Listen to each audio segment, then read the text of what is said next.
I have kept a dead man alive for 3 years. And on the night the stranger arrived at Ashworth Hall, I understood that my careful world of lies was about to collapse.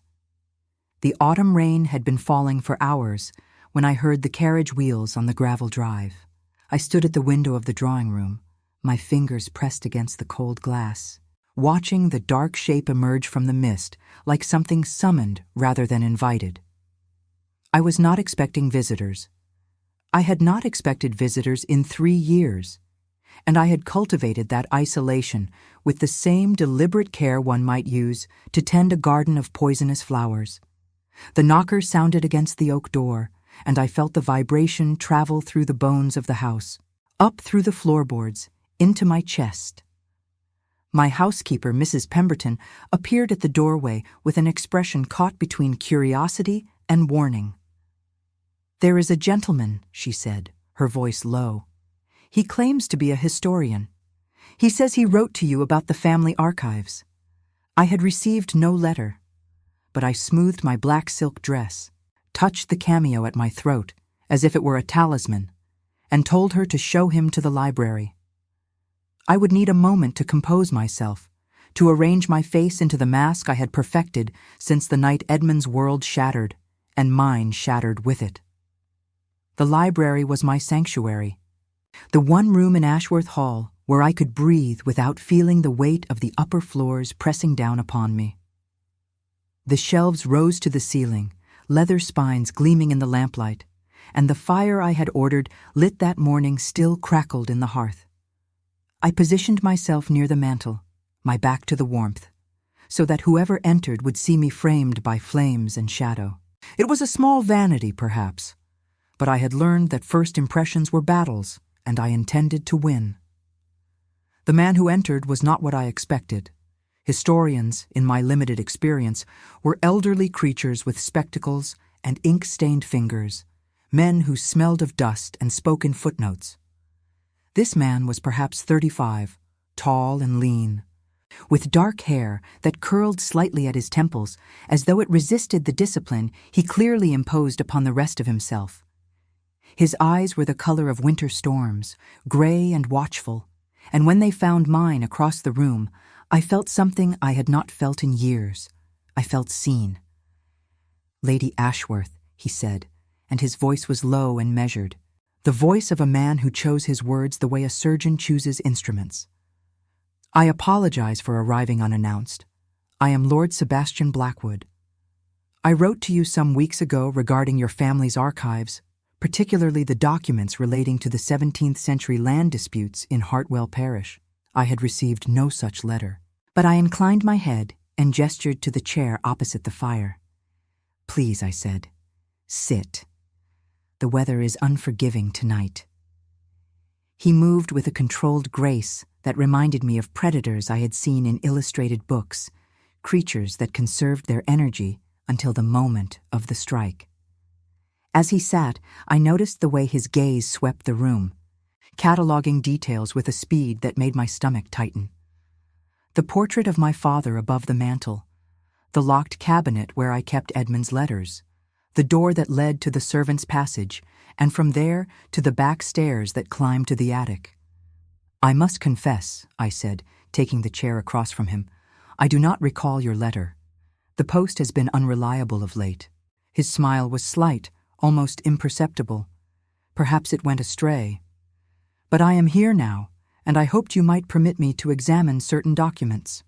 I am writing a history of the great estates of this county, and Ashworth Hall has a particularly fascinating lineage." I studied him in the firelight, searching for the lie beneath the surface. There was something in the way he held himself, a tension in his shoulders, a darkness behind his eyes that spoke of sleepless nights and questions that would not rest. I recognized it because I saw it every morning in my own mirror. "You have come a long way for land disputes, Lord Blackwood," I said. "I have come a long way for many things," he replied. "Some of them I did not expect to find." The rain intensified against the windows, and somewhere in the depths of the house I heard a sound that made my heart seize, a thump, muffled but distinct, from the floor above. I kept my expression carefully neutral, but I saw his eyes flicker upward just for a moment before returning to my face. "The old houses speak in storms," I said lightly. "Ashworth Hall has been settling into its foundations for 200 years. One grows accustomed to its complaints." He nodded, but I knew he did not believe me. And in that moment, I understood that this man had not come for archives or land disputes. He had come for something else entirely, something that lived in the shadows of this house, something I would die to protect. I offered him refreshment, and he accepted tea, and we sat in the amber light while Mrs. Pemberton brought the tray, and I poured with hands that did not tremble only because I willed them to stillness. We spoke of inconsequential things: the state of the roads, the harvest that had been poor this year, the Queen's health, which was, as always, a subject of national concern. But beneath our words, another conversation was taking place, a conversation of glances and silences, of questions asked without voice and answered without admission. "You live here alone," he observed, and it was not a question. "I have my household," I said. "Mrs. Pemberton, the cook, the maids. I find solitude agreeable." "Since your brother's death?" The words struck me like a physical blow, and for a moment I could not breathe. I set my teacup down with exaggerated care, buying time, forcing air into my lungs. "My brother died 3 years ago," I said. "It was a fever, very sudden." I had told this lie so many times that it had worn smooth in my mouth, easy as a prayer. Edmund Ashworth, heir to Ashworth Hall, had died of a fever in the winter of 1886. There had been a funeral, a coffin filled with stones, a grave in the family plot, where I sometimes stood in the rain and whispered apologies to no one. The world believed him dead. The world had to believe him dead, because the alternative was the gallows. "I am sorry for your loss," Lord Blackwood said, and his voice held something that might have been genuine sympathy. "Losing a sibling is a particular kind of grief. You speak as though you know," I said before I could stop myself. His expression shifted, just slightly, like clouds moving across the moon. "I had a sister once. She died when I was 22. The circumstances were—" He paused, searching for a word that would not come. "Difficult." I wanted to ask more. I wanted to know what shadows haunted this man who had arrived on my doorstep wearing truth like a mask over other truths, but I could not afford curiosity. Curiosity was a luxury for people who did not keep their brothers hidden in attics, who did not spend their nights reading accounts of murder trials and searching for the evidence that would clear a name the world had already condemned. The hour grew late, and I offered him a room for the night. The roads were treacherous in this weather, and whatever his true purpose, I preferred to keep him where I could watch him rather than send him to the village inn where questions might be asked. He accepted with a graciousness that felt rehearsed, and I summoned Mrs. Pemberton to prepare the blue guest chamber on the second floor, far from the attic, far from Edmund. After he retired, I sat alone in the library for a long time, listening to the rain and the fire and the creaking of the old house around me. Then I took a candle and climbed the back stairs, 3 flights up through the narrow passages that the servants used, until I reached the door that I kept locked with a key I wore always around my neck. The attic was cold, despite the small fire I kept burning in the grate. The windows had been covered with heavy curtains to prevent any light from being visible from outside, and the room was furnished with cast-off pieces from the house below. A bed, a chair, a table covered with papers and books, and in the corner, sitting in the darkness with his knees drawn to his chest, my brother.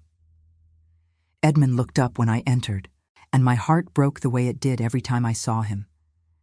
He had been handsome once, the golden son, the heir everyone adored. Now he was thin and pale, his fair hair grown long and unkempt, his eyes holding a wildness that came and went like weather. Some days he was almost himself, lucid and gentle, grateful for my care. Other days he cowered in corners, whispering about shadows that moved and figures that watched from the darkness. "Cordelia," he breathed. I heard someone, a stranger. "I know," I said, kneeling beside him and taking his cold hands in mine. "He is a historian, here to look at the archives. He will leave tomorrow. He will not find you." But Edmund shook his head, his grip tightening on my fingers. "He is not what he seems. I can feel it. The way I felt him that night. The way I knew before I saw." I wanted to dismiss his words as madness, as the product of the shattered mind that had emerged from the trauma of what he witnessed 3 years ago. But there was something in Edmund's eyes, something that looked like certainty rather than delusion, and I found I could not entirely disbelieve him. "Tell me again," I said softly. "Tell me what you saw." He had told me many times in fragments and whispers, and the story was always the same, but never complete. He had gone to Hartwell House that night to meet with the Visconde, to discuss some matter of business that he never fully explained. He had found the Visconde already dead, his body arranged in a pattern that Edmund could not describe without beginning to shake. And standing over the corpse, half visible in the candlelight, had been a figure in black, a figure that turned to look at Edmund with eyes that were not quite human, eyes that held a void where a soul should be. Edmund had run. He had run through the storm, through the woods, through the gates of Ashworth Hall, and when he arrived at my door, he had been unable to speak for 3 days. When he finally found words, they had been broken and strange, speaking of spirits and summons, and a darkness that had been invited into the world through doors that should have remained closed. The constables had come the next morning. Someone had seen Edmund leaving Hartwell House. Someone had found his gloves near the body, dropped in his flight. The circumstantial evidence was damning, and the magistrate had issued a warrant. I had hidden Edmund that night in the attic where he had played as a boy, and I had told the world he had fled.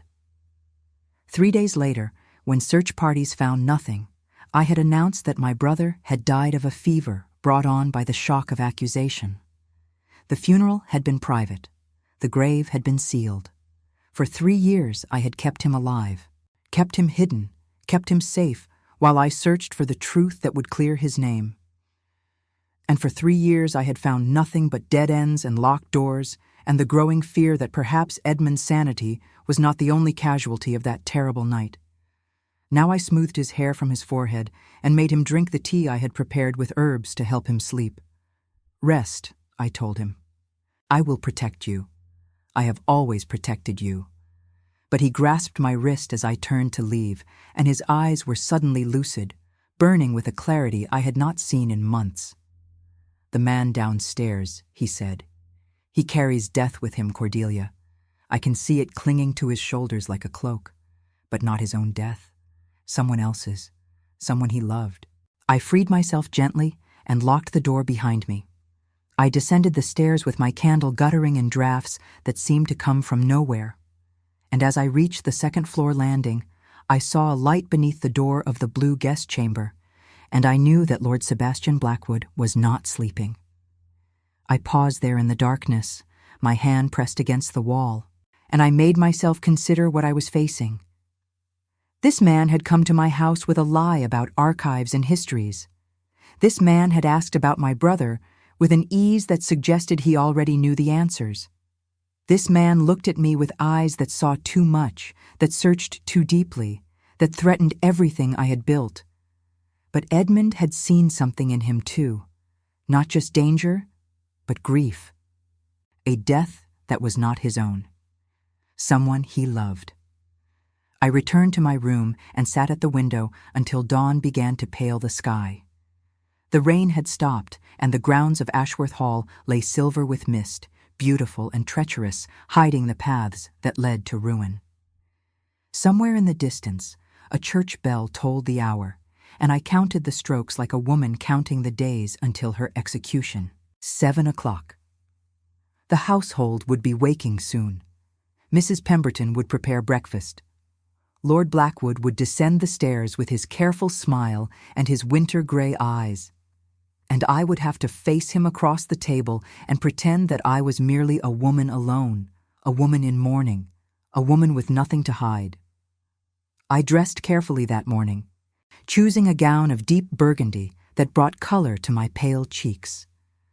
I arranged my hair in the simple style I had adopted since abandoning society, since becoming the recluse that grief demanded. I looked at myself in the mirror and practiced the expressions I would need: polite interest, mild confusion, the gentle deflection of a woman who found historical inquiry tedious but was too well-bred to say so.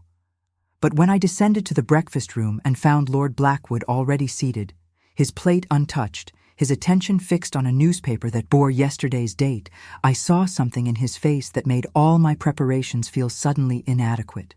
He was not performing the role of casual visitor.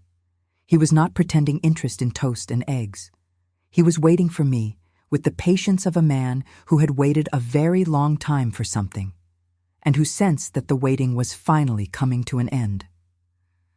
"Lady Ashworth," he said, rising as I entered, "I trust you slept well."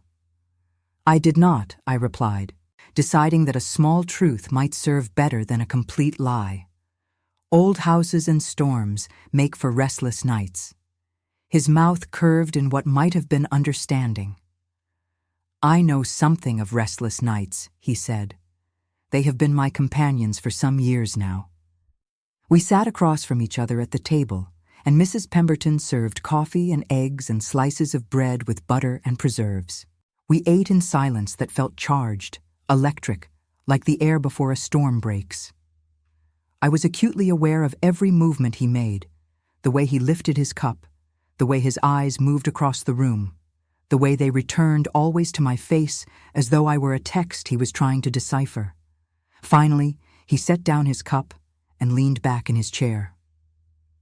"I must confess something, Lady Ashworth," he said, and his voice had changed, dropped the pretense like a garment he no longer needed. "I did not come here for your archives." I allowed my expression to show nothing but mild surprise. "Oh? I came because of your brother, because of what happened at Hartwell House 3 years ago, and because I believe, as I suspect you believe, that Edmund Ashworth did not kill the Visconti." The world went very still. I could hear my own heartbeat, the ticking of the clock on the mantel, the distant sound of servants moving in the kitchen. I could feel the weight of the attic above me, the presence of Edmund in his hidden room, the fragile construction of lies that had kept us both alive for 3 years. "My brother is dead, Lord Blackwood," I said, and my voice did not waver. "Whatever you believe about the events at Hartwell House, you have come too late to ask him about them." He studied me for a long moment, and I saw something shift in his eyes, something like respect or recognition. "You are very good," he said quietly. "I almost believe you." I rose from my chair, letting anger enter my voice because anger was safer than fear. "I do not know what game you are playing, sir, but I will not have my brother's memory insulted in my own house. I must ask you to leave." He did not move. Instead, he reached into his coat and withdrew a small object that he placed on the table between us. It was a button, brass with an engraved crest, worn and dulled but still recognizable. I had seen that button before. I had sewn its twin onto Edmund's coat the week before that terrible night. "This was found at Hartwell House," he said, "in a room that was searched 3 years ago and yielded nothing. But I searched again last month, and I found it caught between the floorboards near the window through which, I believe, the real killer escaped while your brother stood frozen in horror at what he had witnessed." I sank back into my chair, my legs suddenly unable to support me. "How?" I whispered. "How did you?" "I am not a historian, Lady Ashworth. I am an investigator. I was hired by Lady Hartwell to find new evidence in her husband's murder. She never believed your brother was guilty. She said he was too gentle, too frightened of violence too." He paused, delicate. "She thought there was something else, something everyone had missed. And I have spent the last 6 months proving her right."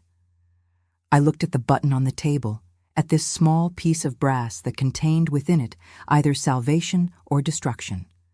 If Edmund's button had been found, it proved he had been in the room. But if it had been found near the window, away from the body, then perhaps— Lord Blackwood leaned forward, his voice dropping to something almost gentle. "I know he is not dead, Lady Ashworth. I know you have been hiding him, and I did not come here to expose you. I came here because I need to speak with him. I need to know what he saw that night. Because whatever killed the Visconde is still out there, and I believe it killed my fiancé 2 years before."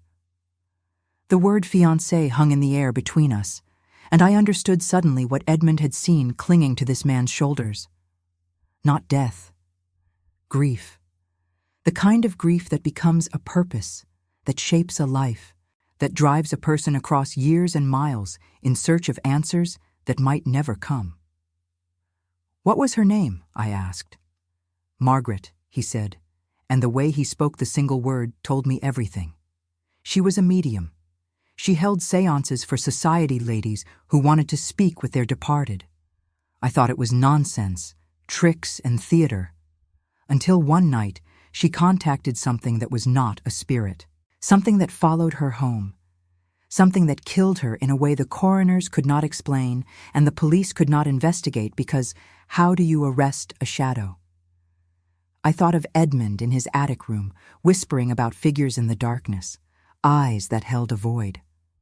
I thought of the séances that had become fashionable in London, the spiritualists who claimed to bridge the gap between the living and the dead. I thought of all the things I had dismissed as Edmund's broken mind trying to make sense of trauma. And I wondered if perhaps, in trying to protect my brother's sanity, I had been denying a truth that was far more terrible than madness. "Lord Blackwood," I said slowly, carefully, "even if what you say is true, I cannot simply—" "I know," he interrupted. "You have no reason to trust me. You have protected him for 3 years, and I am asking you to risk everything on the word of a stranger. But I am not asking you to decide today. I am only asking you to consider, to talk to your brother, to see if he is willing to help me find the thing that destroyed both our lives." He rose from the table and moved toward the door. "I will be at the village inn," he said. "Send word when you are ready. But do not wait too long, Lady Ashworth. Whatever this thing is, it has been quiet for 3 years. And in my experience, that kind of quiet only means it is gathering strength for something worse." He left me sitting alone at the breakfast table, the brass button gleaming in the morning light, and I felt the foundations of my careful world beginning to crack beneath me. That night, I climbed the stairs to the attic with Lord Blackwood's words echoing in my mind. Edmund was waiting by the door as though he had known I was coming, as though he had heard every word spoken in the room below. "He knows I am here," Edmund said, "and he has seen what I have seen. I can feel it in him, Cordelia. The same darkness, the same knowledge that the world is not what we believed it to be." I took his hands and looked into his eyes, searching for the brother I remembered, the laughing boy who had taught me to ride, the young man who had waltzed with me at my debut ball, the heir who had shouldered our father's expectations with grace and hope. He was still there, somewhere beneath the fear and the fracture. He was still there, and he deserved the truth. "There is a man," I said, "an investigator. He believes you are innocent. He wants to help us find who really killed the Visconde. But he also—" I hesitated. "He also believes there is something supernatural at work, something connected to spiritualism, something that killed his fiancée." Edmund's grip tightened on my hands. "He knows," he breathed. "He has touched the edge of it, the door that opens, the things that come through. Oh, Cordelia, he knows." I held my brother in the cold attic room while the night pressed against the windows and somewhere in the village. A man I did not trust sat waiting for an answer I was not ready to give. But even as fear paralyzed me, something else was stirring. Something that felt almost like hope. For 3 years I had been alone in this fight. For 3 years I had searched for evidence and found nothing, had protected Edmund and watched him slip further from me, had mourned a life I could not live and a brother I could not save. Now there was someone else who believed, someone else who had seen the darkness and survived, someone whose gray eyes held the same desperate determination I saw in my own mirror. I did not trust Lord Sebastian Blackwood, but I was beginning to think that trust was a luxury I could no longer afford. Tomorrow, I would send word to the village inn. Tomorrow, everything would change. The note I sent to the village inn contained only 6 words. Come at dusk. Use the garden gate. But those 6 words felt like a betrayal of everything I had built, every wall I had constructed, every lie I had told to keep Edmund safe. I watched the messenger boy disappear down the drive and wondered if I had just signed my brother's death warrant. The hours until dusk stretched like years. I moved through the house performing the rituals of normalcy, reviewing menus with the cook, answering correspondence that had accumulated on my desk, sitting in the library with a book I did not read while the clock marked the slow passage of time. Mrs. Pemberton watched me with worried eyes, but asked no questions. She had served our family for 30 years and had learned when silence was the greater kindness. When the light began to fade and the shadows lengthened across the lawn, I wrapped myself in a dark cloak and made my way through the conservatory to the garden gate. The evening was cold and clear, the rain of the previous night having washed the world clean, and the first stars were beginning to appear above the bare branches of the oaks. I waited in the shadow of the wall, my breath misting in the air, and I told myself that what I was doing was necessary, that I had no other choice. That 3 years of isolation had yielded nothing, and perhaps it was time to accept help, even from a stranger whose motives I could not fully understand. He appeared from the direction of the village path, moving with that same controlled grace I had noticed before, and when he saw me waiting by the gate, something shifted in his expression. Not triumph, as I had feared, something softer, something almost like gratitude. "Lady Ashworth," he said quietly. "Lord Blackwood," I replied. "Follow me, and speak only when I tell you it is safe." I led him through the garden, past the dormant rosebeds and the fountain that had been drained for winter, to a door in the east wing that was rarely used. The servants' passages would take us to the attic without passing through the main house, without risking discovery by Mrs. Pemberton or the maids. I had walked this route 1,000 times in the past 3 years, always alone, always in darkness. Having another presence beside me felt both dangerous and strangely comforting. We climbed in silence, the stairs creaking beneath our feet, the walls pressing close on either side.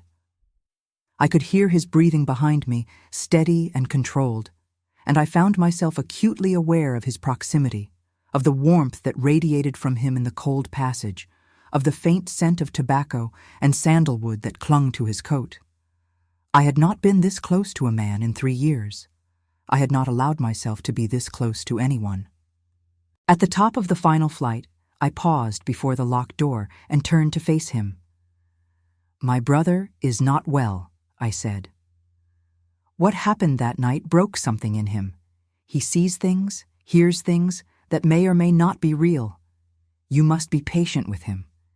And you must understand that if you do anything to harm him, I will." I stopped, uncertain how to complete the threat. What could I do, really? I was a woman alone, with no resources beyond this crumbling estate and my own desperate will. But Sebastian met my eyes in the darkness, and he nodded as though he understood what I could not say. "I did not come here to cause harm," he said. "I came here to find truth. Whatever that truth may be, I will face it with the same respect I would want someone to show to the memory of my Margaret." It was the way he said her name that made me believe him, not as a weapon or a credential, but as a wound still raw, still bleeding somewhere beneath the surface of his careful composure. I recognized that kind of love. It was the kind that did not end with death. I unlocked the door. Edmund was sitting by the window when we entered, the curtains drawn back just enough to admit a sliver of starlight. He turned at the sound of our footsteps, and I saw his eyes widen as they found Sebastian, then narrow with an intensity that was almost frightening in its focus. "You," Edmund said. "I saw you in my dreams last night. You were standing at a crossroads, and there were two paths before you, and one of them was fire, and one of them was shadow, and you could not choose because both of them led to her." Sebastian went very still. I glanced at him and saw that his face had drained of color, his gray eyes fixed on my brother with an expression I could not read. "My brother speaks in riddles sometimes," I said quickly.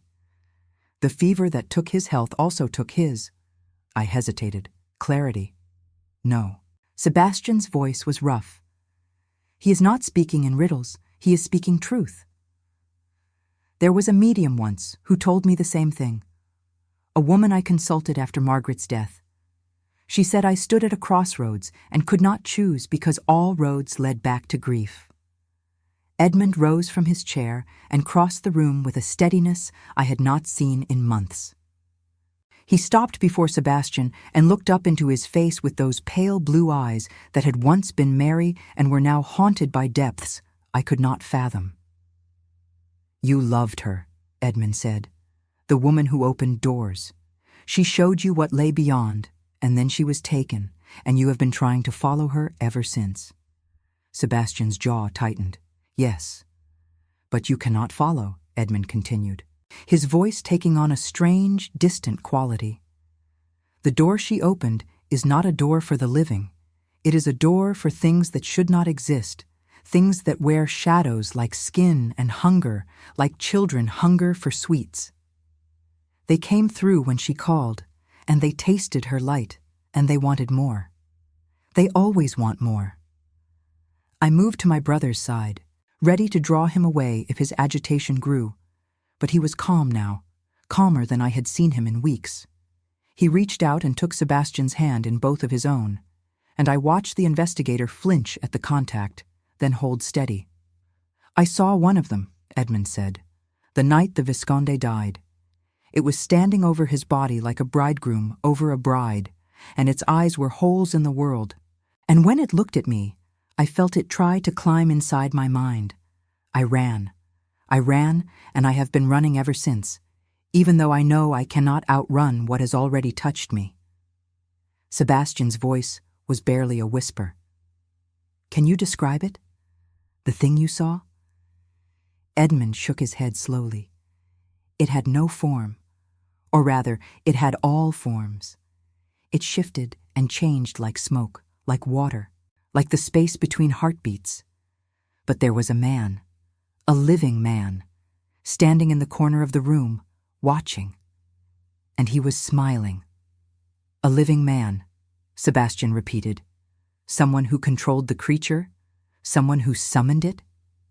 Edmund released his hands and stepped back, his eyes going distant. I did not see his face. He was in shadow, but I heard his voice. He was speaking words I did not understand, words that sounded like they were being spoken backwards, or underwater, or from very far away. And the creature was listening. The creature was obeying. Sebastian turned to me, and I saw in his face the confirmation of something he had long suspected. "It was not a random haunting," he said. "It was not an accident. Someone summoned that thing deliberately. Someone used it to kill the Visconde. And that same someone," he paused, swallowing hard, "that same someone may have used it to kill Margaret." I sank into the chair by Edmund's bed, my mind racing through implications I was only beginning to grasp.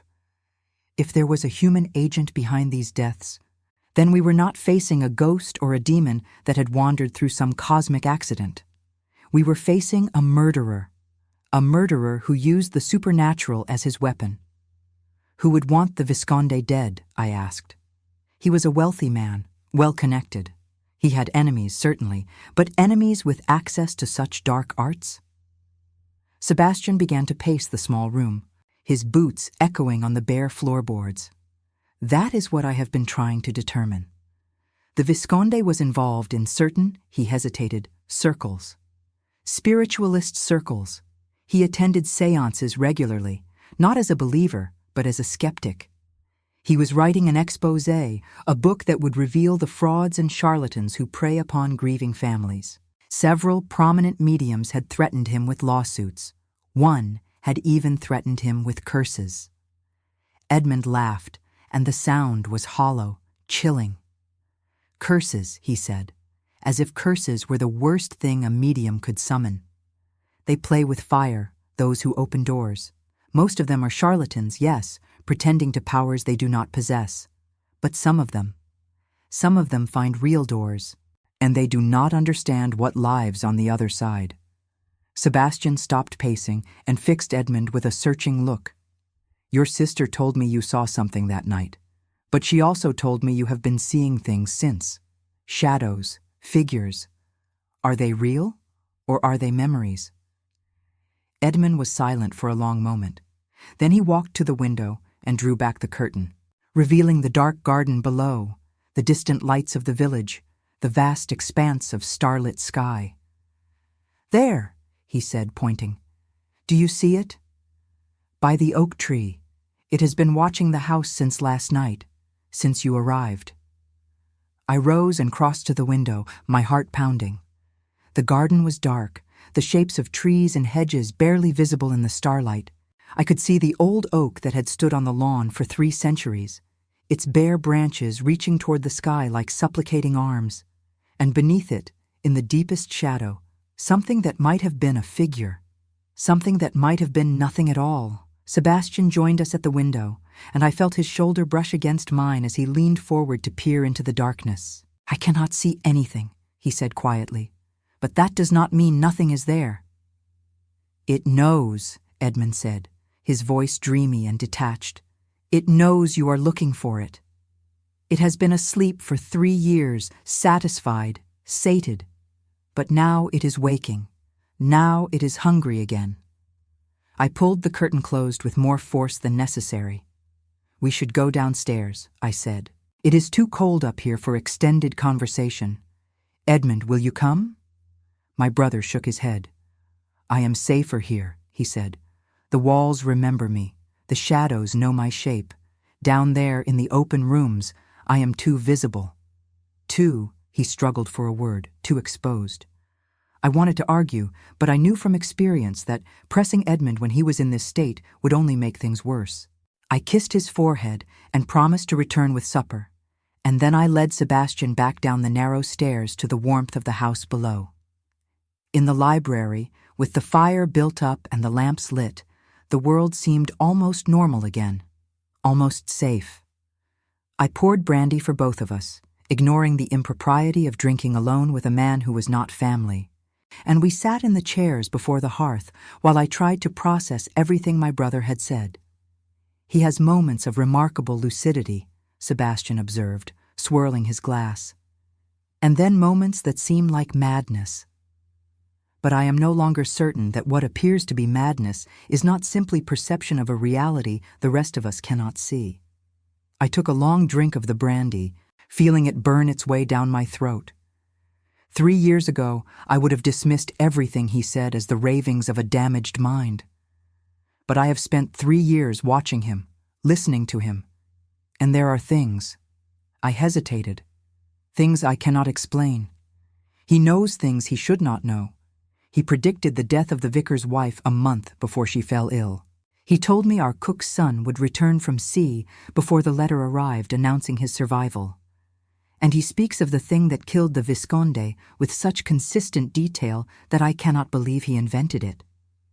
Sebastian leaned forward, his gray eyes intent. I have made a study of spiritualism these past 2 years. Most of it is fraud, as your brother said, parlor tricks and cold reading and the desperate desire of the bereaved to believe. But there are cases, documented cases, of phenomena that defy rational explanation. Tables that move with no one touching them. Voices that speak in languages the medium does not know. And yes, entities that manifest and interact with the physical world in ways that cannot be attributed to trickery. I met his gaze, and something passed between us, an acknowledgement of the impossible territory we were entering together. "My fiancée," he continued, his voice dropping, "Margaret specialized in a particular kind of séance. She called it deep summoning. She claimed she could contact not just the spirits of the dead, but other intelligences, beings that had never been human, beings that existed in dimensions adjacent to our own. Most of her clients thought it was theater. They came for the thrill, the frisson of touching something forbidden. But Margaret," he paused, his hand tightening on his glass, "Margaret believed it was real. And the night she died, she told me she had made contact with something that frightened her, something that did not want to go back." The fire crackled in the silence. I thought of Edmund, alone in his attic room, watching the shadows that gathered beneath the oak tree. I thought of the thing he had described, the creature of shifting darkness with eyes like holes in the world. And I thought of the man in the corner, the living man who had smiled while the Vicomte died. "We need to find him," I said, "the man Edmund saw. If he is still alive, if he is still in London or the surrounding counties, we need to find him and stop him." Sebastian nodded slowly. "I have been working on that. The Visconde's notes, his research into fraudulent mediums, they are still in the possession of his widow. She has promised me access. There may be something there that points to our killer. Then we should go to Hartwell House," I said, the words leaving my mouth before I could consider their implications. "Tomorrow, before whoever is behind this realizes that we are investigating." Sebastian's eyebrows rose. "You would leave your brother? After 3 years of never leaving his side?" The question struck me with unexpected force. He was right, of course. I had not left Ashworth Hall since the night Edmund stumbled through the door, covered in rain and terror. I had made myself his guardian, his protector, his only connection to the world beyond these walls. The thought of leaving him, even for a day, filled me with a fear that bordered on physical pain. But the thought of never finding the truth, of Edmund rotting away in that attic while his mind crumbled and his accused name festered in public memory, that was worse. "Mrs. Pemberton will watch over him," I said. "She knows. Not everything, but enough. She will ensure he is safe for a day." Sebastian studied me for a long moment, and I had the uncomfortable sensation of being measured, evaluated, understood. "You have given up everything for him," he said quietly. "Your life, your prospects, your place in society. You were what, 22 when this happened? 23? 24, I said. Old enough to have had 3 London seasons. Old enough to have received and declined 2 proposals of marriage. Old enough to know that the world I was raised to inhabit had no place for a woman with a brother accused of murder. And yet you chose him. You chose isolation and sacrifice and the slow death of all your expectations. Why? The question was impertinent, and from anyone else I would have refused to answer. But there was something in the way Sebastian asked it, something that suggested he genuinely wanted to understand, rather than judge. "Because he is my brother," I said simply. "Because I remember the boy who taught me to ride when our father was too busy with estate business. Because I remember the young man who danced with wallflowers at balls so they would not feel forgotten. Because whatever happened that night, whatever he saw, whatever touched his mind, the core of him is still good, still worth saving. And because," I faltered, then pressed on, "because I am all he has. If I abandon him, no one else will stand between Edmund and the gallows." Sebastian was quiet for a long moment. Then he set down his glass and rose from his chair. He crossed to where I sat and knelt before me, taking my hands in his the way Edmund had taken his in the attic. "You are remarkable," he said, and his voice held no flattery, only statement of fact.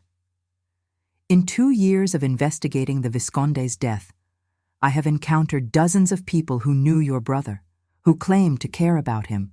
Not one of them has done what you have done. Not one of them has risked everything to protect him.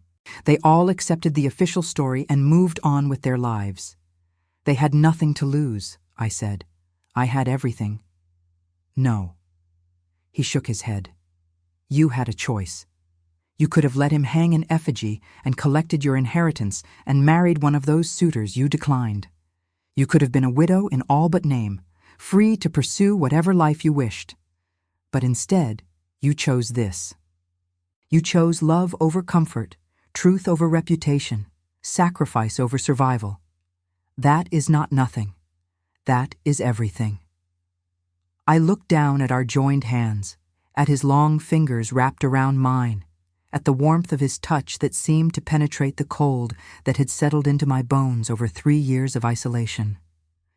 When I raised my eyes to his face, I saw something there that I had not expected.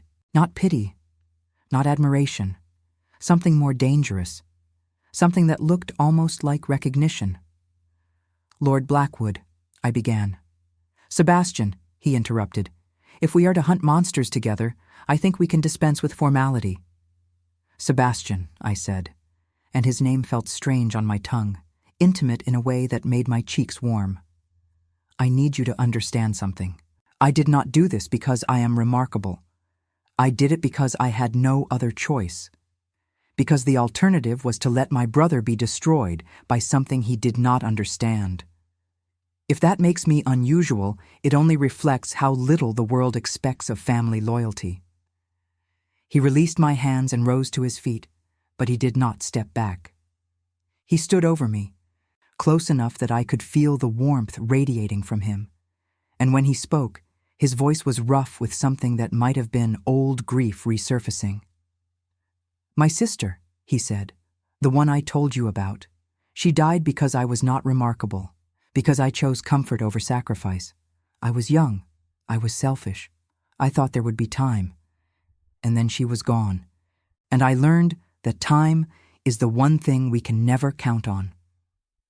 What happened to her? I asked. She was ill, he said, a wasting disease that the doctors could not name. She needed care, constant care, and I was newly engaged to Margaret and too absorbed in my own happiness to notice that my sister was dying alone. When I finally understood, it was too late. She passed in the night, with only a nurse at her side. I was at the opera. I rose from my chair, moved by an impulse I did not fully understand. I reached out and touched his arm, just briefly, just enough to let him know that I had heard him. We carry our failures with us, I said. They become part of who we are. But they do not have to define us forever. He looked at me, and in his gray eyes I saw a storm of emotions. Grief and guilt, and something that flickered like the first spark of a flame long thought extinguished. Perhaps not, he said. Perhaps that is why we find each other, we who have been marked by loss, so that we can remind each other that the story is not over yet. The clock on the mantel chimed the hour, and the spell broke. Sebastian stepped back, running a hand through his dark hair, and when he spoke again, his voice had regained its professional steadiness. Tomorrow, then, he said, I will return at noon with a carriage. We will go to Hartwell House and examine the Visconde's papers, and we will find the man your brother saw, the man who commands shadows. I nodded, not trusting my voice. He moved toward the door, then paused with his hand on the frame. One more thing, he said. The creature beneath the oak tree. Whether it is real or imagined, whether it is a manifestation of your brother's trauma or something more. Lock your doors tonight, and if you see anything at all that seems wrong, send for me immediately. And if I cannot send for you, I asked, then run, he said simply. Run, and do not look back. He left me standing in the library, with the fire dying in the grate and the shadows gathering in the corners of the room. I did not go to the window to watch him disappear into the night. I did not want to see what might be waiting for him beneath the oak tree. Instead, I climbed the stairs to my brother's room and sat with him until he fell asleep, his hand clutching mine like a child afraid of the dark.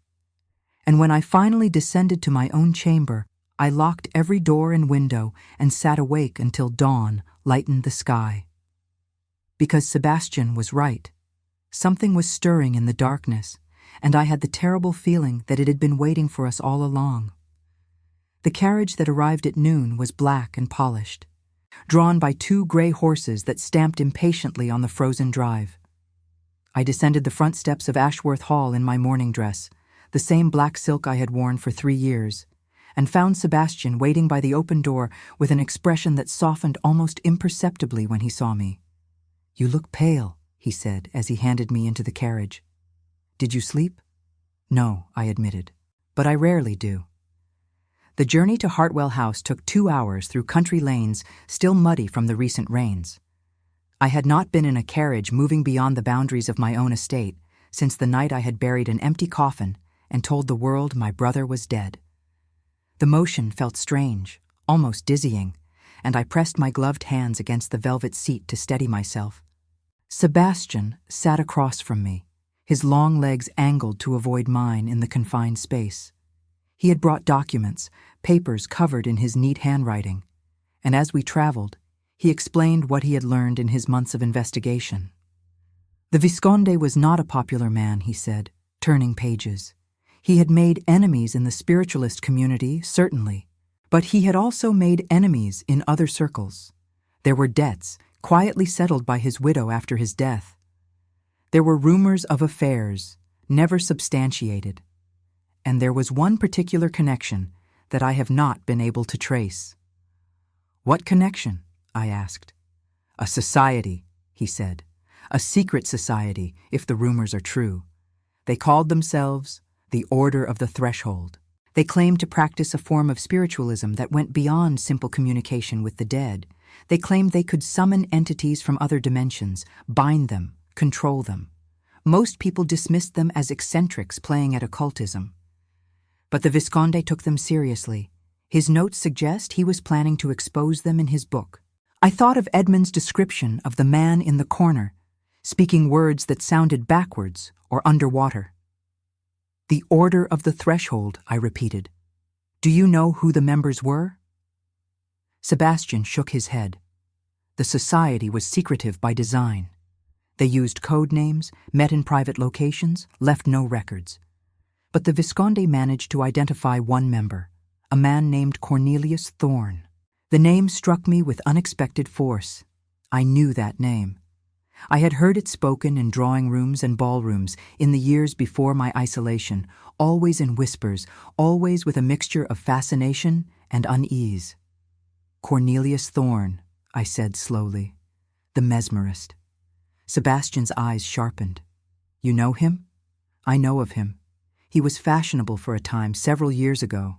He gave demonstrations of hypnotism and what he called mental influence. Society ladies flocked to his salon, hoping he would cure their nervous complaints or help them contact departed loved ones. But there were rumors. He looked at his gray eyes, intent. What kind of rumors? I searched my memory, trying to recall conversations I had only half attended, gossip I had dismissed as idle chatter. They said he could make people do things against their will, that women who visited him came away changed, forgetful, sometimes frightened without knowing why. And there was one case, I hesitated, a young widow who claimed he had summoned something during a private session, something that followed her home. She committed herself to an asylum 6 months later. Sebastian leaned forward, his expression intense. What happened to her? I do not know. The scandal was hushed up. Her family had money and influence. The last I heard, she was still in the asylum, but that was years ago. The carriage jolted over a rut in the road, and I braced myself against the seat. Through the window, I could see the countryside giving way to the approach to Hartwell House, the long avenue of bare elms leading to the imposing facade of gray stone. The Visconde was investigating Thorne, Sebastian said. He had evidence, or claimed to have evidence, that Thorne was not merely a mesmerist, but something far more dangerous.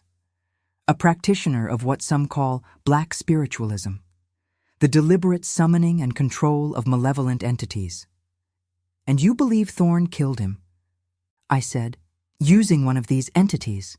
Sebastian's jaw tightened. I believe it is possible, but I cannot prove it. Thorne has powerful friends, and he has been careful to maintain his public reputation as a harmless entertainer. If we are to bring him down, we need evidence. Real evidence. The kind that cannot be dismissed or suppressed. The carriage drew to a halt before the entrance of Hartwell House, and a footman appeared to hand me down. I stood on the gravel drive and looked up at the house where the Visconde had died, where my brother had witnessed something that had shattered his mind, and I felt a chill that had nothing to do with the winter air. Lady Hartwell received us in the morning room. A pale woman in grey silk, whose grief had carved deep lines around her eyes and mouth. She embraced me with unexpected warmth when Sebastian introduced us, and I realized that she and I shared something beyond the obvious connection of the murder. We were both women who had lost everything to that terrible night, both of us trapped in a kind of limbo, unable to move forward until the truth was known. "Lady Ashworth," she said, her voice trembling slightly, "I have wanted to meet you for so long, to tell you how sorry I am for what happened to your brother." I stiffened, uncertain how to respond. The official story was that Edmund had died of fever, but Lady Hartwell was looking at me with an understanding that suggested she knew more than she was supposed to know. "Lord Blackwood has told me everything," she continued quietly, "about your brother, about what he saw. I do not judge you for protecting him. I would have done the same." I glanced at Sebastian, who met my eyes with a steady gaze. "I told her because she needed to know," he said, "and because she is the only other person who believes the official explanation of her husband's death was inadequate." Lady Hartwell led us to a study at the back of the house, a room lined with bookshelves and cluttered with papers. "This was his sanctuary," she said. "After his death, I kept it exactly as he left it. I could not bear to disturb anything, but Lord Blackwood has been cataloguing his notes, and he tells me there may be something here that points to my husband's killer." We spent the afternoon sifting through the Visconde's papers. He had been meticulous in his research, documenting dozens of fraudulent mediums with detailed accounts of their tricks and deceptions. But mixed among the exposés were other notes, darker ones, accounts of phenomena he could not explain and practitioners he feared to confront directly. The Order of the Threshold appeared again and again in his later writings. He had traced their origins to a small group of spiritualists who had met in London in the early 1870s, drawn together by a shared belief that the veil between worlds could be deliberately pierced. Most of the original members were dead now, by natural causes or otherwise, but two names stood out in his final entries: Cornelius Thorne and a woman called Madame Vesper. "I do not know this name," I said, pointing to the reference. "Madame Vesper. She was a medium," Lady Hartwell said. "Very famous 20 years ago, before my time in society. She claimed to be able to channel spirits of extraordinary power, beings she called the Old Ones. But she disappeared around 1875. Some said she died. Others said she went mad and was committed to an asylum. My husband spent months trying to trace her, but he could never find any record of what happened to her." Sebastian was examining a letter at the back of one of the files. "Look at this," he said, holding it up to the light. "It is addressed to the Visconde, but never sent. The handwriting matches other documents we have identified as belonging to a member of the order." I moved to his side and read over his shoulder. The letter was brief, written in an elegant but agitated hand. "You are meddling in affairs beyond your comprehension," it read. "The threshold is not a door to be opened lightly. Turn back while you still can, or what came for her will come for you as well." It was signed only with a symbol, a circle bisected by a vertical line. "What came for her?" I murmured. "Do you think they mean Madame Vesper?" Sebastian nodded slowly. "I think they are warning the Visconde that whatever happened to Madame Vesper could happen to him if he continued his investigation. And given that he was killed 3 months after receiving this letter, I would say the warning was prophetic. We continued our search until the light began to fail, and Lady Hartwell insisted we take tea before beginning the journey home. As we sat in the drawing room, the fire casting long shadows across the carpet, I found myself studying her face, searching for signs of the grief she had carried for 3 years. "Lady Hartwell," I said carefully, "did your husband ever speak to you about what he was investigating? Did he ever seem frightened?" She set down her teacup with a hand that trembled slightly. "In the weeks before his death, he was not himself. He slept poorly. He would wake in the night shouting, though he could never remember his dreams. And once," she paused, swallowing hard, "once I found him in this very room at 3 in the morning, all the lamps lit, sitting in the center of the floor with a circle of salt around him." "A circle of salt," Sebastian repeated. "Did he explain why?" "He said it was protection. He said he had been visited by something in his sleep, something that whispered to him in a language he did not understand. He thought the salt would keep it away." She laughed, but there was no humor in the sound. "I thought he was going mad. I wanted to call a doctor, but he forbade it. He said no doctor could help him. He said the only cure was to finish his book, to expose the order and destroy their power. 2 weeks later, he was dead." I reached out and took her hand, feeling a kinship with this woman who had watched her husband descend into terror and been helpless to save him. "I understand," I said quietly, "more than you know." The journey back to Ashworth Hall was quiet. Sebastian sat beside me in the darkness of the carriage, our shoulders nearly touching, and I was aware of his presence with an intensity that frightened me.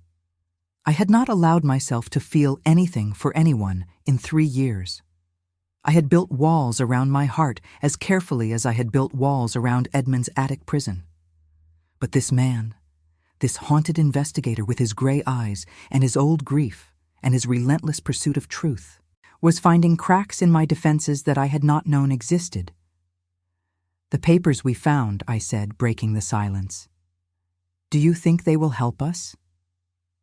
"I think they confirm what we suspected," he replied.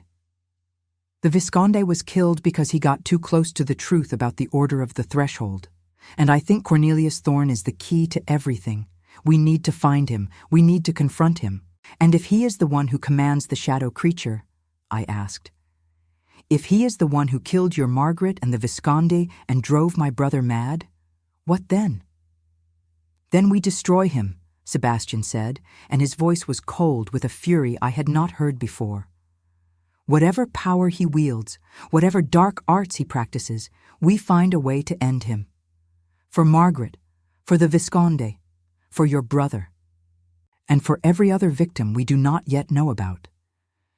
I turned to look at him in the dim light, and I saw something in his face that made my breath catch.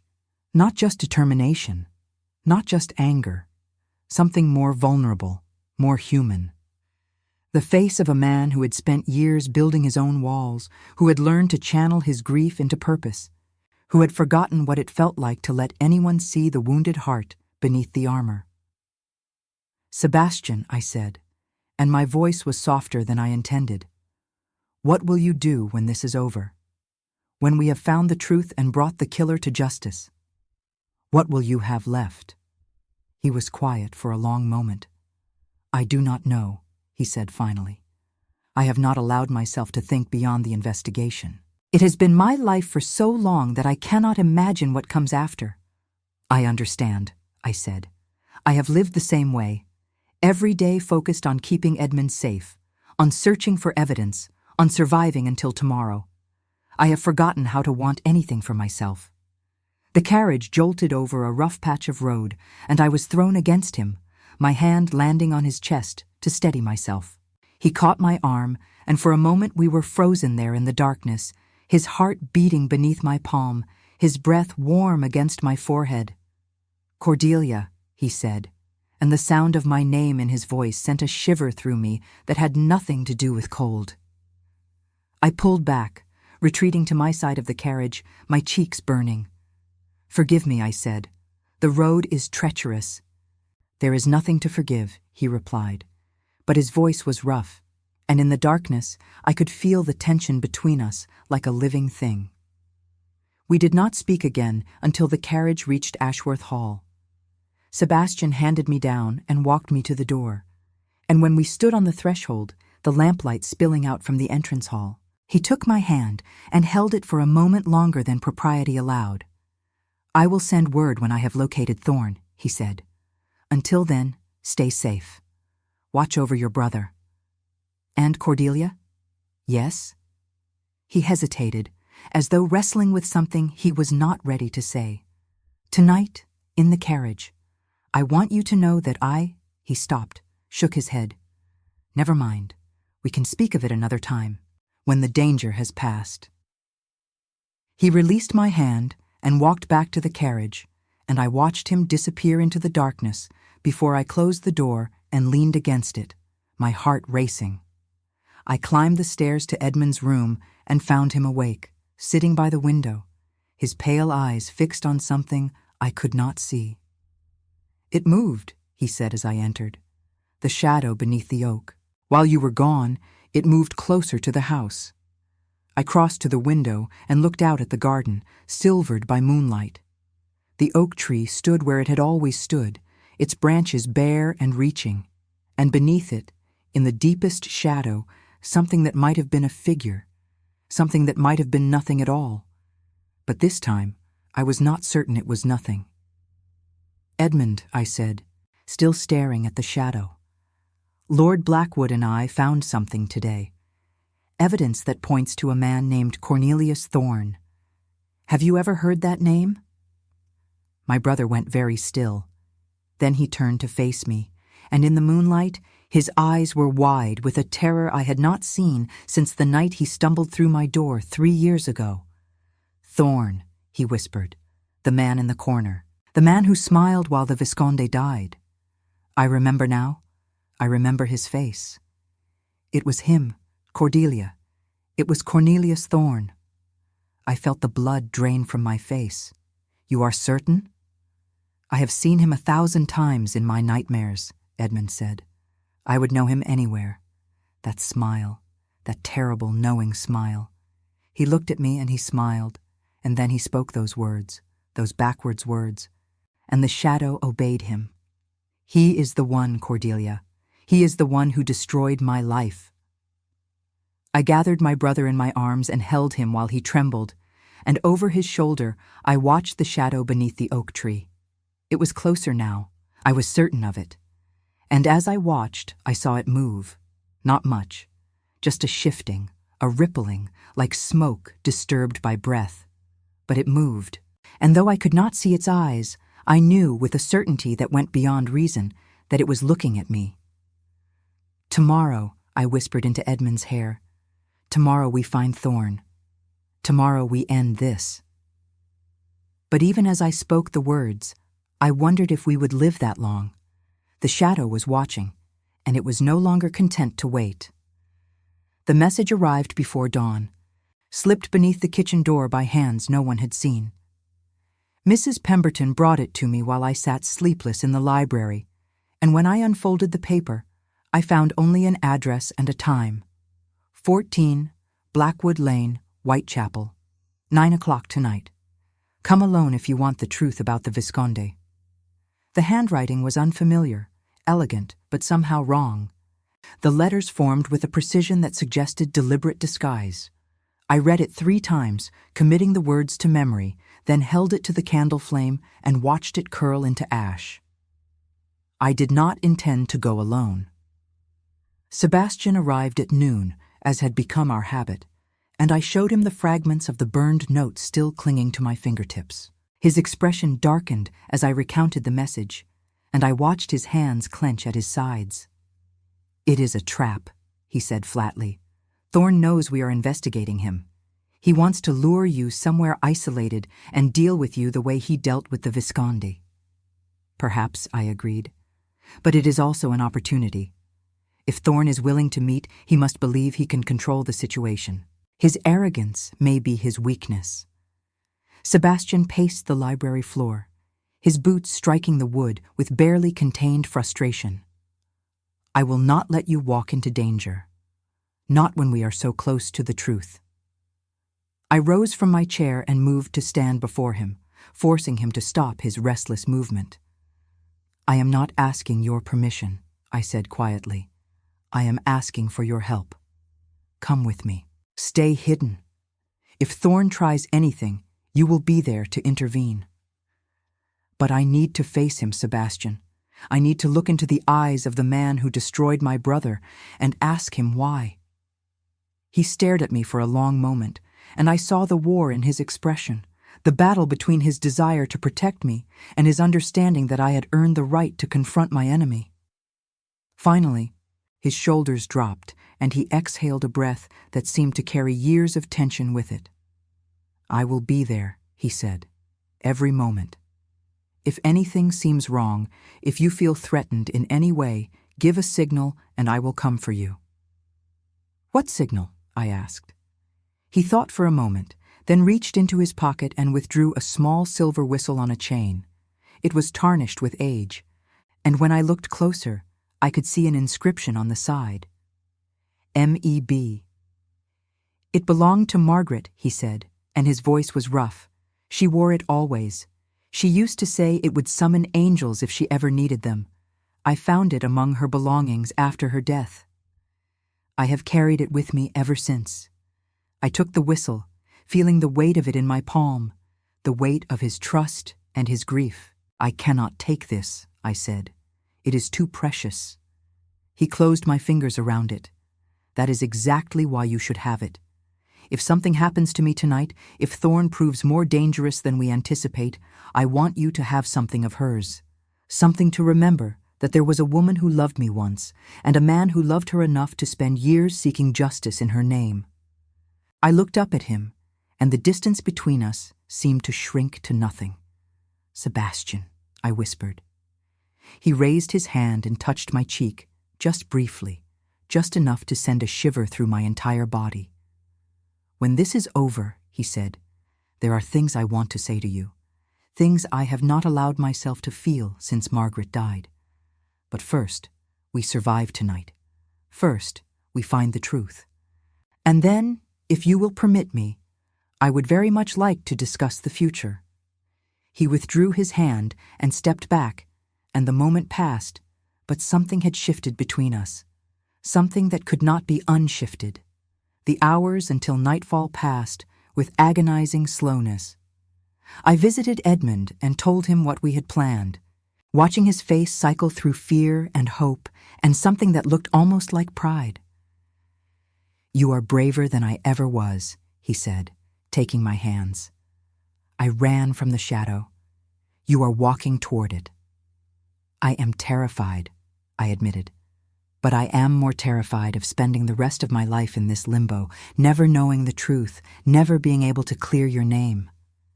Edmund squeezed my fingers. "If something happens to me while you are gone," he said, "if the shadow comes for me, I want you to know that these 3 years have been a gift. You gave me time I did not deserve.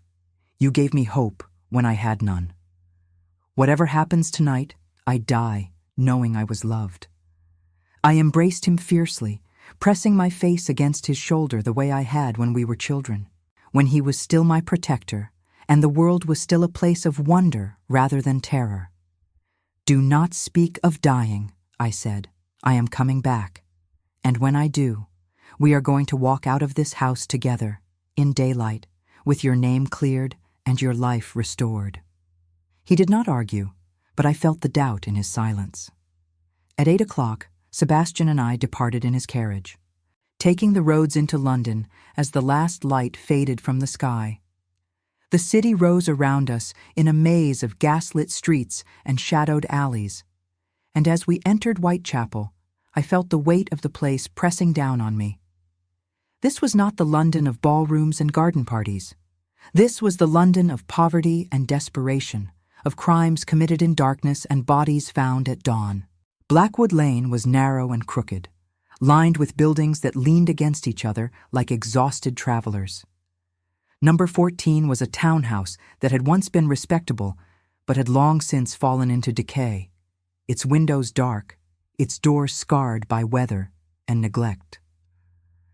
Sebastian stopped the carriage at the end of the lane and turned to me, his gray eyes serious. "I will be watching from the building across the street," he said. "The upper window. If you blow that whistle, I will be at your side in moments." "But Cordelia," he hesitated, "if things go badly, if you cannot reach the whistle, if you need to run, do not wait for me. Run and do not look back."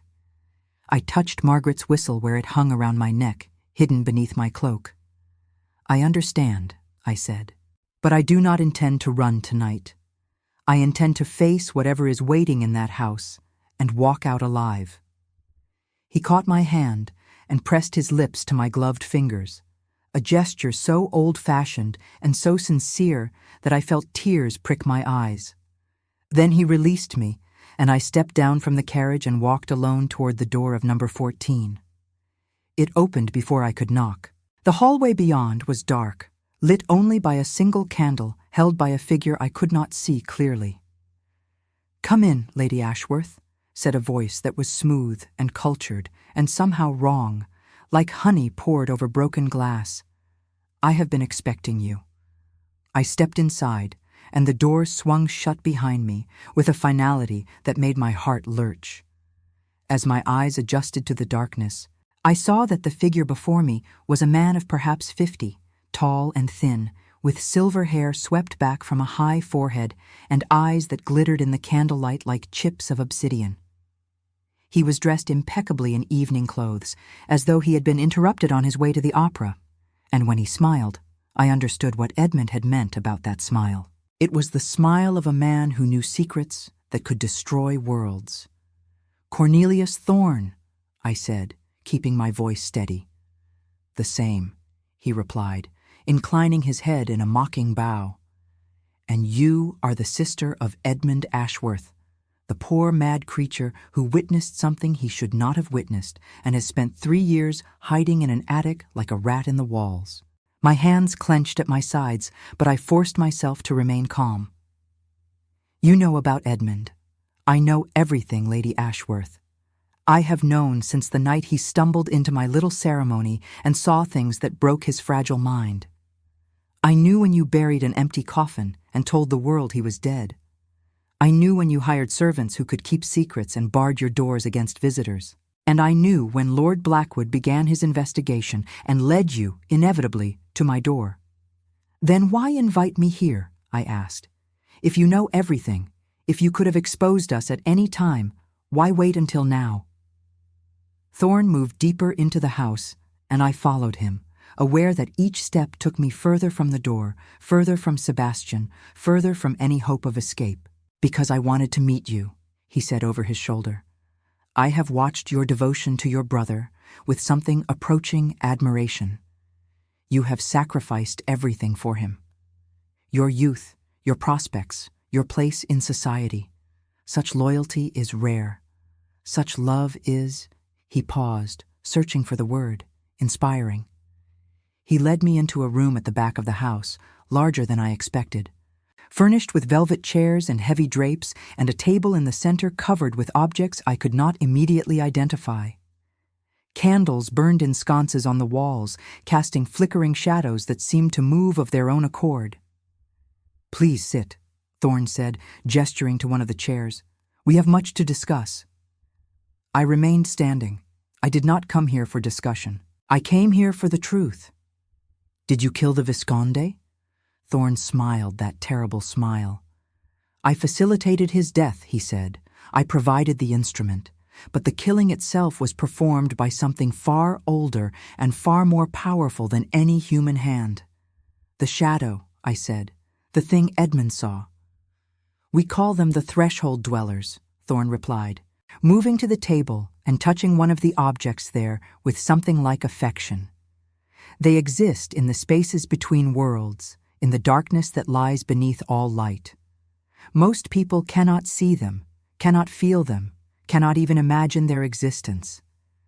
But those of us who have learned to open the doors, we can summon them. We can bind them to our will. And we can use them. To kill," I said, "among other things." Thorne picked up one of the objects, a small mirror framed in black iron, and held it up to catch the candlelight. The threshold dwellers hunger for life, for the spark of consciousness that we carry and they lack. When properly directed, they can drain that spark from a living body, leaving behind a husk that appears to have died of natural causes. Or, if one prefers, they can be instructed to leave marks, to create the appearance of violence, to frame an innocent man for murder. "You framed Edmund," I said, and my voice shook despite my efforts to control it. "You killed the Visconde and made it look like my brother did it." "Why? What did Edmund ever do to you?" "Your brother was nothing to me," Thorne said dismissively. "An inconvenience. He was supposed to arrive later, after the ritual was complete and the evidence was disposed of. But he came early, and he saw too much, and I had to improvise." The threshold dweller touched his mind, yes, planted the seeds of madness that would discredit any testimony he might give. But it did not kill him because I did not command it to. I thought he might be useful someday, and I was right. "Useful how?" I demanded. "As bait," Thorne said, setting down the mirror and turning to face me fully. I knew that eventually someone would come looking for the truth about the Visconde's death, someone with resources and determination and a personal stake in the outcome. When Lord Blackwood began his investigation, I recognized him immediately, the bereaved fiancé of my dear Margaret, the man who has spent 2 years trying to understand how his beloved died. "You killed Margaret," I said. "Sebastian told me she died after contacting something during a séance, something that followed her home." "Margaret was a student of mine," Thorne said, and there was something almost wistful in his voice, talented, ambitious, reckless. She wanted to push beyond the boundaries I had established, to contact entities more powerful than the simple threshold dwellers we typically summoned. I warned her. I told her that some doors, once opened, cannot be closed. But she did not listen. And what came through? Well, let us say it was not pleased to be disturbed.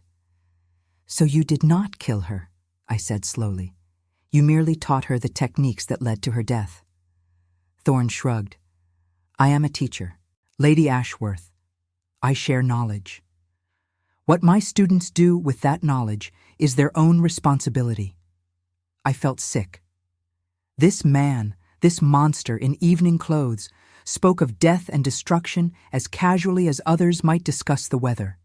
He had ruined my brother's life, killed the Visconde, contributed to Margaret's death, and he felt no remorse, no guilt, nothing but a faint amusement at the chaos he had caused. "Why are you telling me this?" I asked. "Why confess to crimes that could send you to the gallows?" "Because you cannot prove any of it," Thorne said. "Because the world does not believe in threshold dwellers or summoning rituals or shadows that kill. Even if you went to the police with everything I have told you tonight, they would dismiss you as a hysterical woman, a grieving sister, desperate to clear her brother's name. And because," he stepped closer to me, and I felt the air grow cold, "because you are not leaving this house alive." I reached for the whistle at my neck, but before I could raise it to my lips, Thorne spoke a word in a language I did not recognize, and the shadows in the corners of the room began to move. They flowed together like water, coalescing into a shape that was almost human, but not quite. A figure of darkness with eyes that were holes in the fabric of reality. "This is the one that killed the Visconde," Thorne said conversationally. "The one that touched your brother's mind. It has been sleeping for 3 years, but it remembers him. It would very much like to finish what it started." The threshold dweller moved toward me, and I felt its attention like a physical weight, a pressure against my thoughts, a whispering at the edges of my consciousness. "Run," it seemed to say, though no words were spoken. "Run, and I will chase you. Hide, and I will find you. There is nowhere you can go that I cannot follow." I raised the whistle to my lips and blew with all the breath in my lungs. The sound that emerged was high and clear, cutting through the heavy air of the room like a blade through cloth. The threshold dweller recoiled, its form wavering, and Thorn snarled something in that same alien language. Then the door burst open, and Sebastian was there, a pistol in one hand and something that looked like a crucifix in the other. The crucifix was burning with a pale blue light that made the shadows retreat and the threshold dweller shriek in what might have been pain. "Get behind me!" Sebastian shouted, and I did not argue. I ran to his side as he advanced into the room, the burning crucifix held before him like a shield. Thorn laughed, but there was an edge of uncertainty in the sound. "Clever," he said. "You have learned something of the old protections, but a crucifix will not hold them for long, and it will not save you from me." He spoke another word, and the candles in the room flared violently, their flames leaping toward the ceiling. In the chaos of light and shadow, the threshold dweller moved, sliding around the edge of the crucifix's protection, reaching toward Sebastian with hands that were not quite hands. I did not think. I simply acted. I seized a candlestick from the table and threw it at Thorn's head, catching him across the temple. He stumbled, his concentration breaking, and the threshold dweller's form wavered once more. Sebastian fired his pistol, not at the creature, but at Thorn himself. The bullet struck the mesmerist in the shoulder, spinning him around, and he fell against the table, scattering the strange objects across the floor. Without its master's control, the threshold dweller seemed confused, its form flickering between solidity and shadow. Sebastian grabbed my hand and pulled me toward the door. We ran through the dark hallway, through the front door, into the cold night air of Blackwood Lane. The carriage was waiting where we had left it. Sebastian lifted me bodily inside and leaped up to the driver's seat, cracking the whip over the horses' heads. We lurched into motion, racing through the narrow streets of Whitechapel, and behind us, I heard a sound that might have been a scream, or might have been the wind howling through empty buildings. I collapsed against the seat, my heart pounding, my breath coming in ragged gasps. When Sebastian finally slowed the horses and climbed inside to join me, his face was pale and streaked with sweat, but his eyes were fierce with triumph. "You were brilliant," he said, pulling me into his arms, throwing that candlestick, breaking his concentration. "You saved us both." I clung to him, feeling his heart beat against my cheek, feeling the solidity of him after the nightmare unreality of Thorn's house. "He confessed," I said. "He admitted everything. The Visconde, Margaret, Edmund." "I heard," Sebastian said. "I was listening at the window, and I believe every word, but we still cannot prove it. Not in any court that would matter." I pulled back and looked at him, at the blood on his collar from a cut I had not noticed, at the determination in his gray eyes. "Then we find another way," I said. "We find the evidence that will destroy him. We find the members of his order and make them testify. We do whatever it takes." Sebastian cupped my face in his hands, and his expression softened. "Cordelia," he said, "whatever happens next, whatever battles we still have to fight, I want you to know something. These past days with you, facing this darkness together, I have felt more alive than I have in years, more hopeful, more." He stopped, struggling for words, and I understood what he could not say because I felt it too. The connection between us was no longer just shared purpose or mutual grief. It was something deeper, something that had grown in the spaces between our words, in the silences we had shared, in the moments when our eyes met and held. "I know," I whispered. "I feel it too." He kissed me then, there in the carriage rattling through the London night. And the kiss was everything I had forgotten a kiss could be, tender and fierce and full of promise. When we finally broke apart, breathless, I saw tears on his cheeks, and I realized there were tears on mine as well. "We are not finished," he said. "Thorn is wounded but not defeated. He will come for us now, come for Edmund, come for everyone we love." "Then we go to him first," I said, "before he has time to recover, before he can gather his forces. We end this tomorrow." Sebastian nodded, his jaw set. Tomorrow, he agreed. But tonight, let me take you home. Let me see you safe. And let me hold on to this moment, this feeling, for just a little while longer. I leaned against his shoulder as the carriage carried us back toward Ashworth Hall, and I allowed myself to hope. To believe that perhaps, despite everything, there might still be light waiting on the other side of darkness. Tomorrow we would face the monster in his lair. Tomorrow we would finish what we had started. But tonight, for the first time in 3 years, I was not alone. We returned to Ashworth Hall to find the house in darkness, and Mrs. Pemberton waiting at the door with a lantern in her trembling hand. "Something has happened," she said before we had even descended from the carriage. "Your brother, my lady. He came down from the attic an hour ago. He walked right past me as though I were not there. He said he knew what he had to do. My blood turned to ice. Where is he now?" "He took a horse from the stable," Mrs. Pemberton said. "He rode toward the village." "Toward," she hesitated, "toward Hartwell House." I looked at Sebastian, and I saw my own fear reflected in his eyes. Edmund had heard us speak of Thorn, of the order, of the confrontation we planned for tomorrow. And in his fractured mind, he had decided to face the monster himself. "We must go after him," I said, already turning back toward the carriage. Sebastian caught my arm. "Cordelia, wait. If Edmund has gone to Hartwell House, he may be walking into a trap. Thorn knows we are investigating if he has laid an ambush there." "Then my brother will face it alone," I interrupted. "Unless we stop him, unless we save him."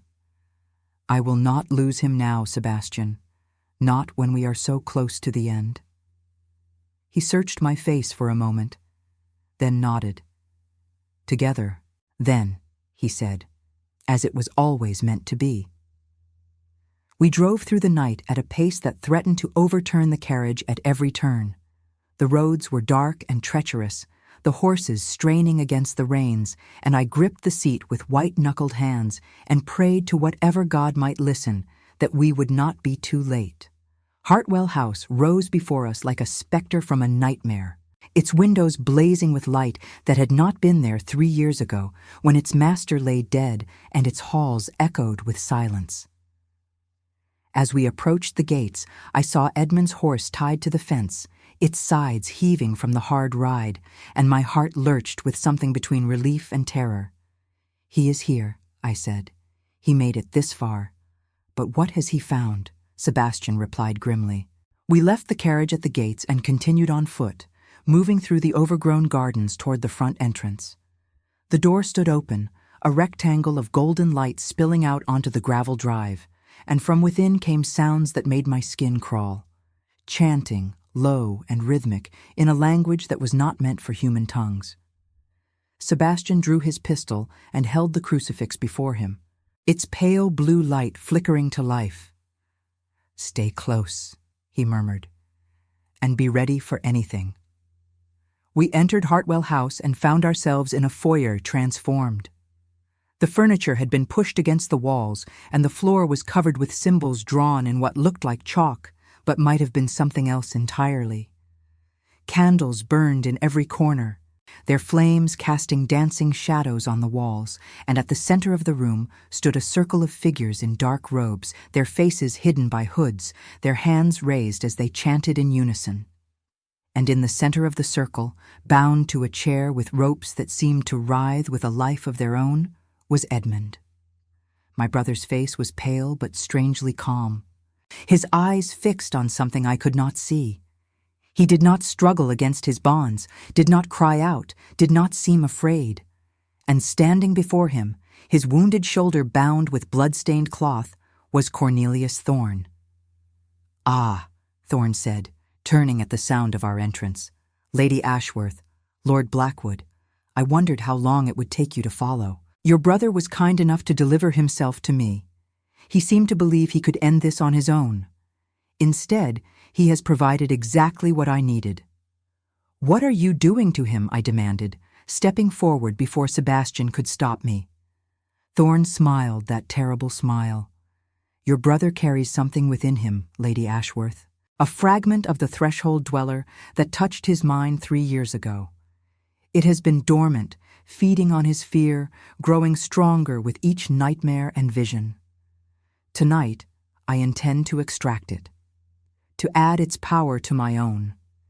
And in the process, I suspect your brother's mind will be destroyed entirely, but that is a small price to pay for the abilities I will gain. Sebastian raised his pistol. "Release him," he said, his voice cold. "Release him, or I will put a bullet through your heart." Thorn laughed. "You shot me once already, Lord Blackwood. Did it stop me? The threshold dwellers protect their own, and I am far more than their servant now. I am their vessel, their voice, their hand in this world." He spoke a word, and the shadows in the room surged forward, forming a wall between us and the circle. The robed figures continued their chanting, oblivious to our presence, and I saw Edmund's body begin to convulse, his calm expression replaced by one of agony. "Edmund!" I screamed, trying to push through the barrier of darkness. But it was like trying to walk through tar, and every step I took, the shadows pushed me back. Sebastian held up the crucifix, and its light flared brighter, carving a path through the darkness. "Go," he shouted at me. "Reach your brother. I will hold them off." I did not argue. I ran toward the circle, feeling the shadows claw at my skirts, feeling their cold whispers against my skin. The crucifix's light protected me just enough to pass through, and I stumbled into the center of the ritual, falling to my knees beside Edmund's chair. His eyes were rolled back in his head, his body rigid with pain, and I could see something moving beneath his skin, something dark and terrible trying to force its way out. I grabbed his face in my hands and forced him to look at me. "Edmund," I said. "Edmund, listen to my voice. You are stronger than this. You have survived 3 years of torment. You will not let them win now." His eyes focused on me, and for a moment I saw my brother there, the real Edmund, the one who had been lost in madness and fear. "Cordelia," he gasped, "I can feel it, the thing inside me. It wants to come out. It wants to be free." "Then let it out," I said, making a decision I did not fully understand. "But let it out on your terms. Direct it. Control it. You have carried this burden for 3 years. You know it better than anyone. Make it serve you." Something shifted in Edmund's expression. The pain was still there, but beneath it I saw a flicker of something else. Determination. Will. The core of strength that had kept him alive when anyone else would have surrendered to despair. He closed his eyes and drew a deep breath. When he exhaled, the darkness poured out of him like smoke from a fire, but it did not disperse into the air. It coiled around him, around the chair, around the ropes that bound him, and when it touched those ropes, they dissolved into nothing. Edmund rose from the chair, and the darkness rose with him. He was not possessed by it. He was commanding it. 3 years of living with the threshold dweller's fragment had taught him something that Thorn, for all his rituals and summoning, had never learned.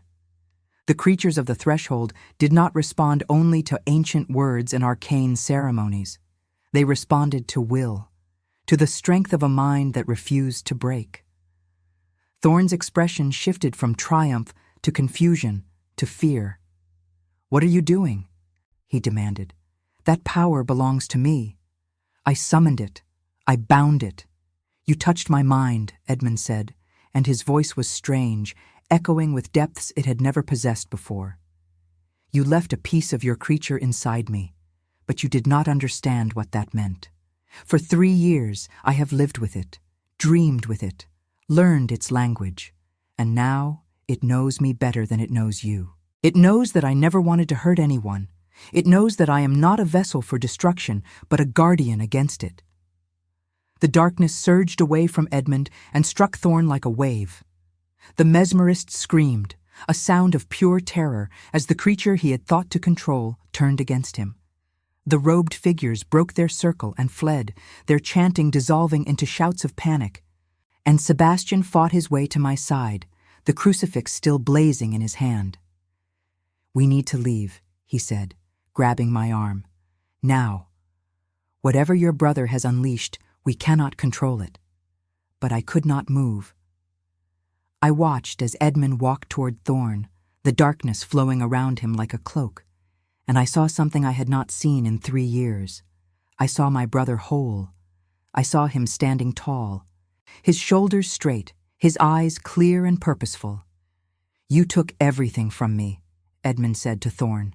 "My sanity, my reputation, my life. You made me a prisoner in my own mind, tormented by visions I could not understand. But you also gave me a gift. You showed me that there are forces in this world beyond the ordinary. And you taught me that those forces can be turned against those who abuse them." Thorn tried to speak, tried to summon his defenses, but the darkness was already inside him, doing to him what he had tried to do to Edmund. I saw the mesmerist's face contort, saw his body begin to convulse, saw the light fade from his obsidian eyes. "Edmund," I called out, "stop! Do not become what he was. Do not let vengeance destroy you." My brother paused, and for a moment I feared he was too far gone, too lost in the power that coursed through him. But then he turned to look at me, and I saw tears streaming down his face. "I am not destroying him," he said softly. "I am showing him what he created. I am making him feel what his victims felt. And then I am letting him live with the memory, as I have lived with mine." He withdrew the darkness from Thorn's body, and the mesmerist collapsed to the floor, trembling, whimpering, reduced to the same broken state he had inflicted on so many others. The fragment of the threshold dweller hovered above him for a moment, then dispersed into the shadows of the room, returning to wherever such creatures go when they are no longer bound to human will. Edmund swayed on his feet, and I ran to catch him as he fell. He was pale and exhausted, but when he looked up at me, there was clarity in his eyes.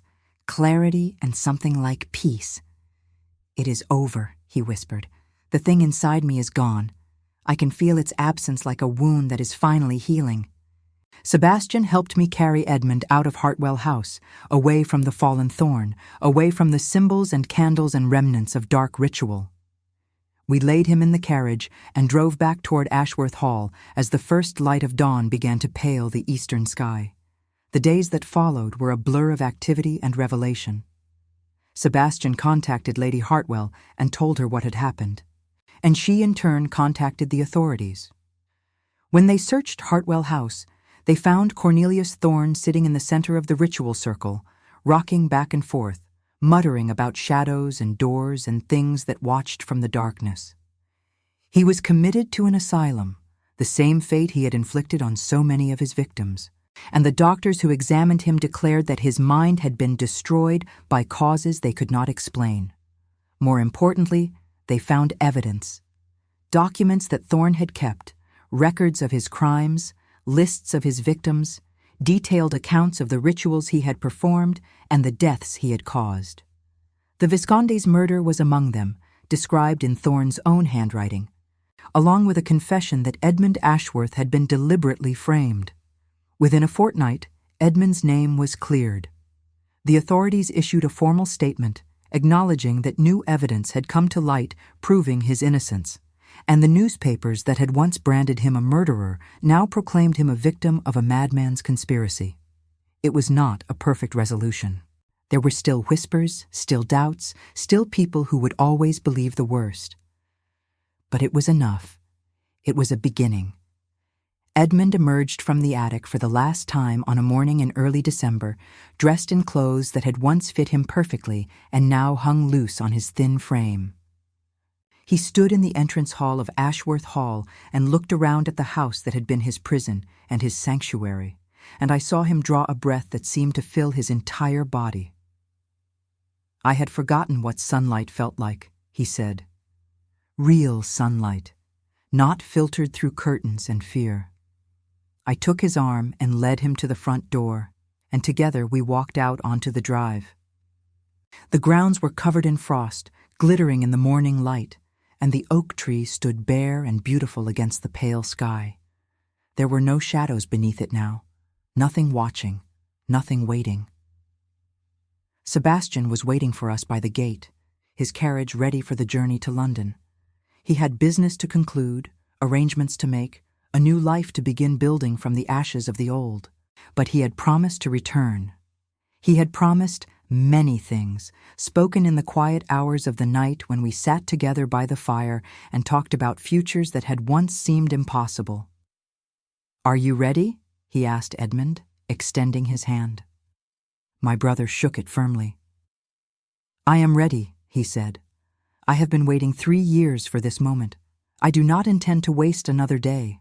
I watched them climb into the carriage, watched Edmund settle into the seat with an expression of wonder, like a man waking from a long and terrible dream. Then Sebastian turned to me, and his gray eyes held everything he had not yet said, everything we had not yet had time to speak aloud. "I will return in a fortnight," he said. "There are matters I must settle in London. The evidence against Thorne, the memorial for Margaret that I have delayed too long. But when I return," he paused, and I saw color rise in his cheeks.